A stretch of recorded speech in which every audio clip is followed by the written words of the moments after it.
जो मैं कह रहा हूं उसका तात्पर्य समझ रही हो ना सखी?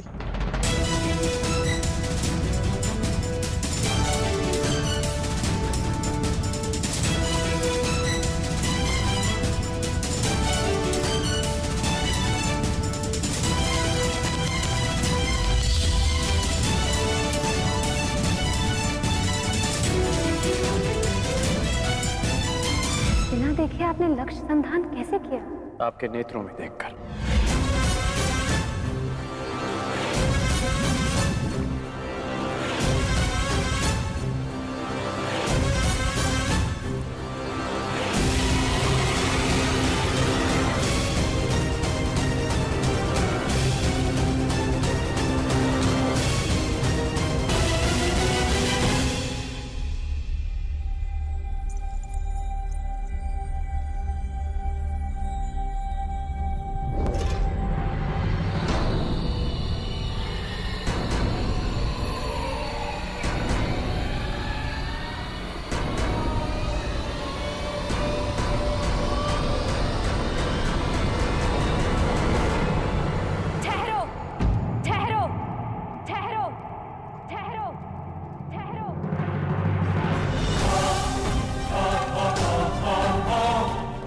संधान नहीं होगा।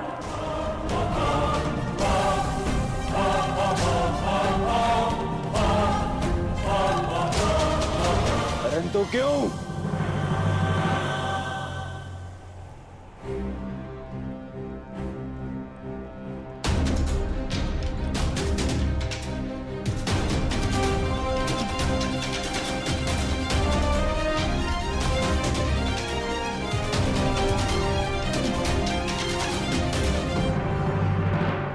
क्योंकि मैं एक सूत पुत्र से विवाह नहीं करूंगी।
मनुष्य का जन्म महत्वपूर्ण नहीं, यदि कुछ महत्वपूर्ण है तो उसके कर्म।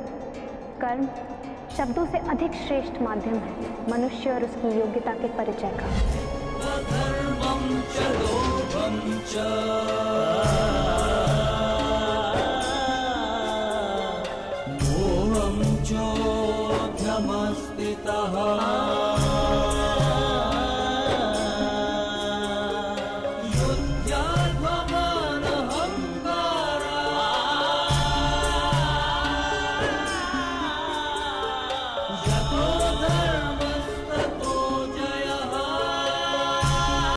बधाई हो याज्ञसेनी, आज आपने सिद्ध कर दिया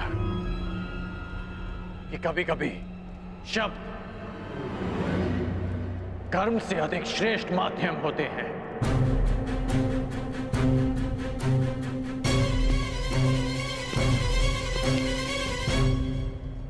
व्यतीत ना होकर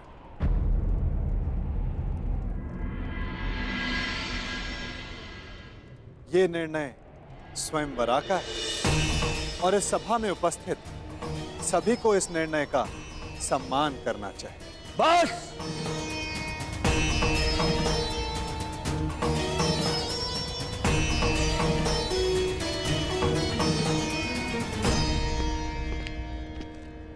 पांचाल नरेश बस। ये कैसा खेल है? आप अपनी पुत्री का विवाह करवाना चाहते भी थे या नहीं?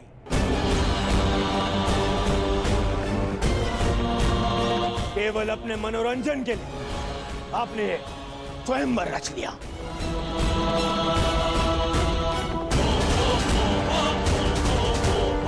आपने आर्यव्रत के बड़े बड़े शूरवीरों को यहां आमंत्रित किया। किसी को ज्ञात भी नहीं था कि परीक्षण में होने क्या वाला है। फिर एक विचित्र सी शर्त रख दी आपने स्वयंवर की, और जब अंगराज इस परीक्षण में सफल होने वाले थे तो आपकी पुत्री द्रौपदी ने इन्हें रोक दिया।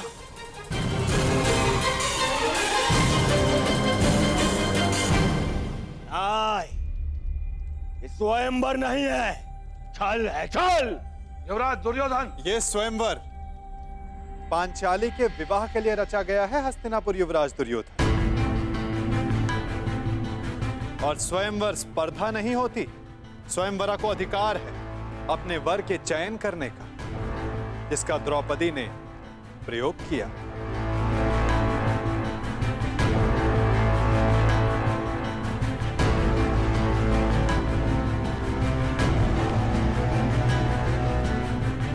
और रही बात छल की राजकुमार दुर्योधन, तो छल किसने किया, कहां किया, कब किया, उस विषय में कदाचित आप इस भरी सभा में बात नहीं करना चाहेंगे, है ना युवराज दुर्योधन?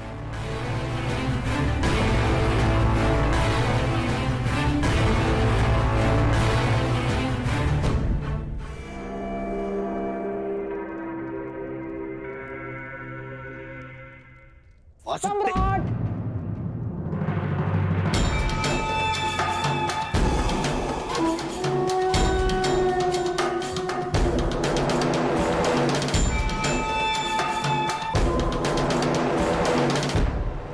मैं यहां उपस्थित सभी राजवंशियों की ओर से कुमारी द्रौपदी के निर्णय का समर्थन करता हूं।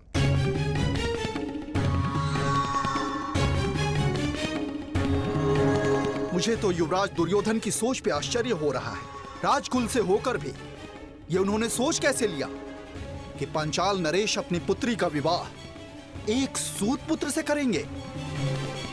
सावधान मत नरेश। सावधान तो आपको रहना था। आप कर्ण को इस सभा में लाने की भूल कैसे कर बैठे? जाइए अंगराज कर्ण, जाइए, जाके अपने अश्वों की राज संभालें। यह क्षत्रियों का स्वयंवर है, जाइए।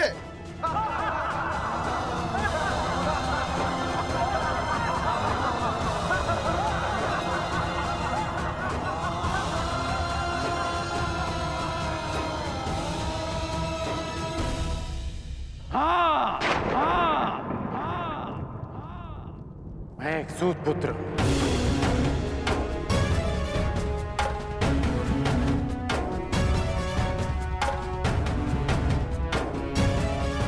और मुझे गर्व है कि स्वयं को क्षत्रिय समझने का अभिमान करने वाले महारथियों का मार्गदर्शन एक सूत ही करता है।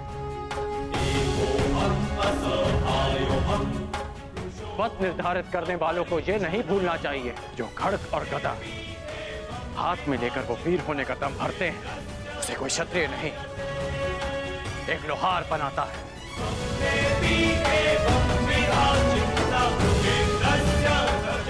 जो अन्न वो खाते हैं उसे किसान उपजाता है।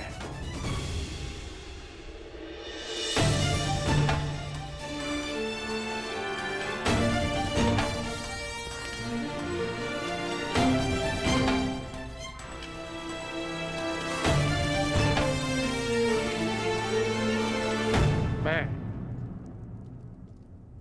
मेरा उपहास उड़ाने वालों से व्यथित नहीं हूं, क्योंकि मैं इनकी सोच वर्षों से जानता हूं।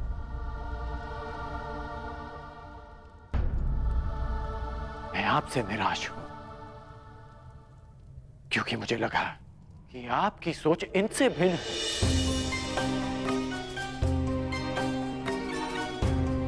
इस अपमान को सहने की क्षमता स्वयं में लाने के लिए मुझे वर्षों लग गए, परंतु आश्चर्य इस बात का है कि एक सूत का अपमान करना, उससे घृणा करना, कुछ दिन पहले जन्मी पांचाली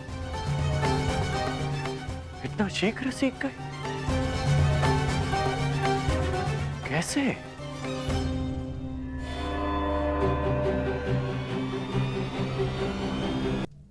कुछ दिन पहले जन्मी पांचाली इतना शीघ्र सीख गए? कैसे?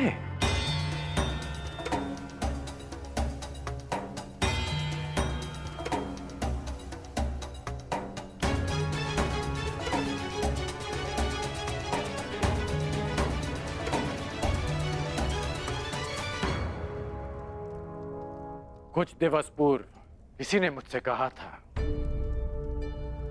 कि हर कर्म अपना परिणाम साथ लेकर चलता है।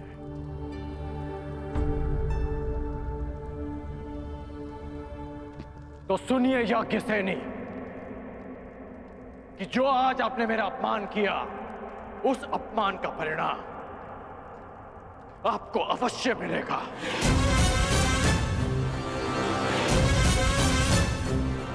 इस कर्म का फल आप अवश्य भोगेंगे।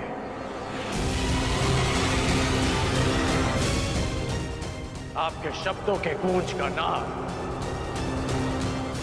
जीवन भर आपको सुनाई देता रहेगा। स्मरण रहे।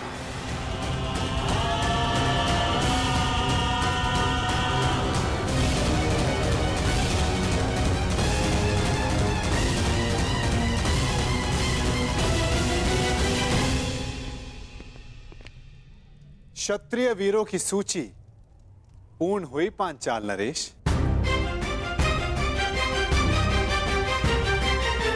प्रतीत होता है कि अब और कोई नहीं जो इस परीक्षा में सफल हो सके। तो क्या स्वयंवर निरस्त कर दिया जाए पांचाल नरेश? नहीं केशव, यदि स्वयंवर निरस्त कर दिया गया तो पांचाल का बड़ा अपयश होगा। कोई उपाय सोचिए।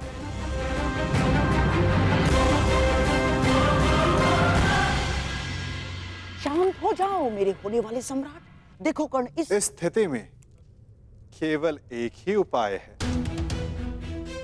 स्वयंवर संपन्न हुआ, हमें यहां से चलना चाहिए। कि स्वयंवर सर्वसाधारण के लिए खोल दिया जाए।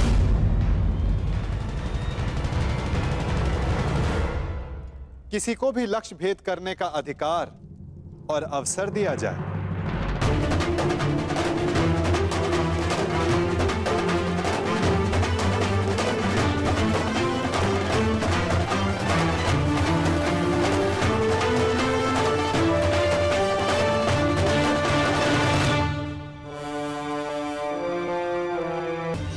स्वयंवर संपन्न हुआ, हमें यहां से चलना चाहिए। कि स्वयंवर सर्वसाधारण के लिए खोल दिया जाए। किसी को भी लक्ष्य भेद करने का अधिकार और अवसर दिया जाए।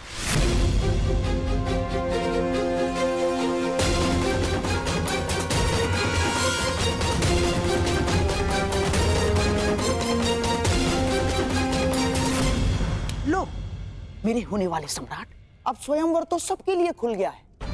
जब कोई कुछ कर ही नहीं पाएगा तो कर्ण को अवश्य अवसर मिलेगा। हमें यहाँ रुकना चाहिए। नहीं मामाश्री, यदि अब हम पांचाल में रुके तो केवल एक ही कारण होगा, और वो युद्ध है, अन्यथा नहीं। चलिए यहां से।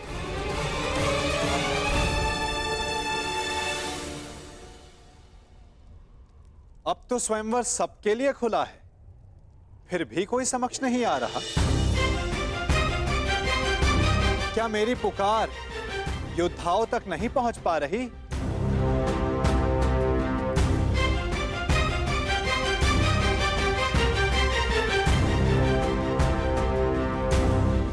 छिपे हुए योद्धाओं, अपने मन से प्रश्न करो कि क्या अधिक महत्वपूर्ण है, अज्ञात में रहकर अपना परिचय छिपाना,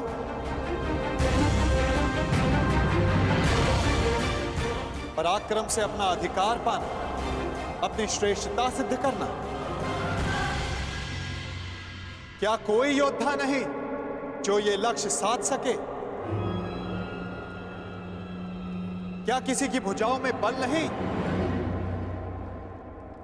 यदि है तो मैं उसका आवाहन करता हूं। अर्जुन, आगे बढ़ो।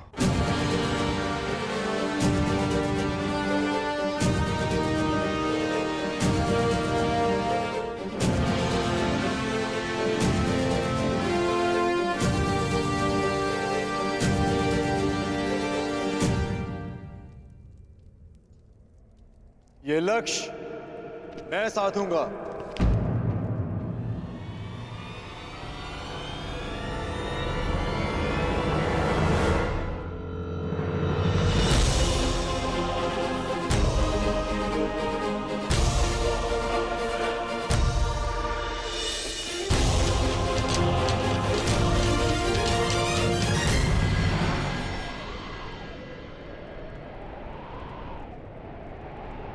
जब वो क्षण आएगा तुम्हें स्वयं अनुभूत हो जाएगा सखी।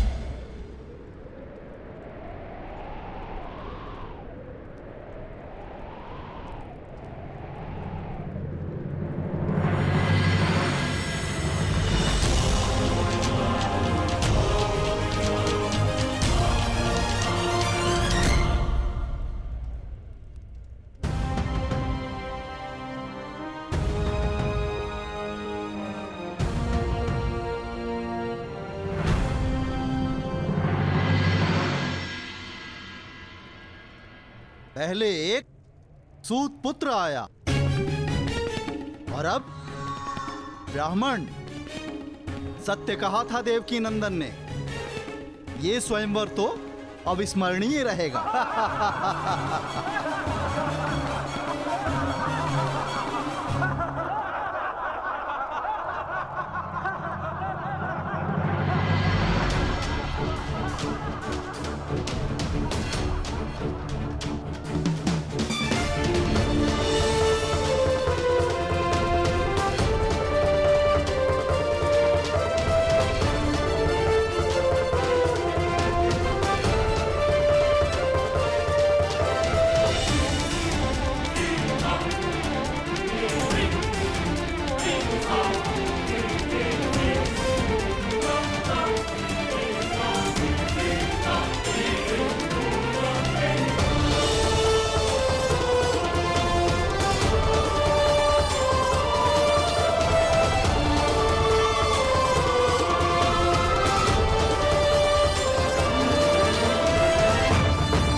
पांचाल नरेश, लक्ष्य संधान की अनुमति चाहूंगा। ब्राह्मण देवता, आप भूलवश यहाँ आ गए हैं। यज्ञशाला दूसरी ओर है और भिक्षादान द्वार पर हो रहा है। जाइए। सुना है ब्राह्मणों के श्राप में बड़ी शक्ति होती है। ऐसा ना हो कहीं इस मीन को श्राप देकर नीचे गिरा दें।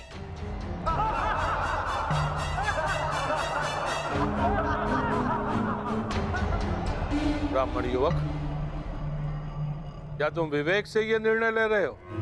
कदाचित तुम्हारी शिक्षा दीक्षा, पालन पोषण इस परीक्षा के अनुरूप नहीं है। यहां उपस्थित सारे योद्धाओं का परिणाम तो तुम देख ही चुके हो।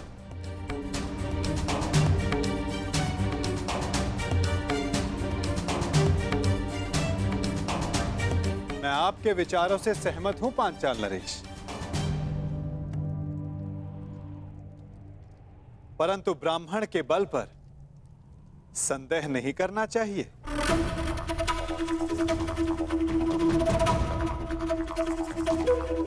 मानसिक दृष्टता शारीरिक बल से अधिक प्रभावी होती है।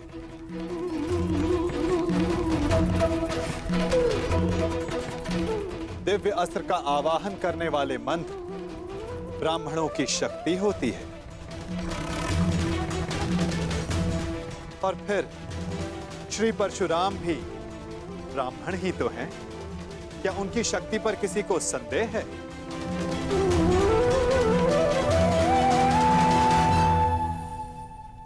वासुदेव, इस युवक को अनुमति दिलाने के लिए इतना बल क्यों दे रहे हैं? छोड़ो ना मित्र, जितना अपमान सहना था सह लिया। अब यहाँ रुकने का कोई अर्थ नहीं।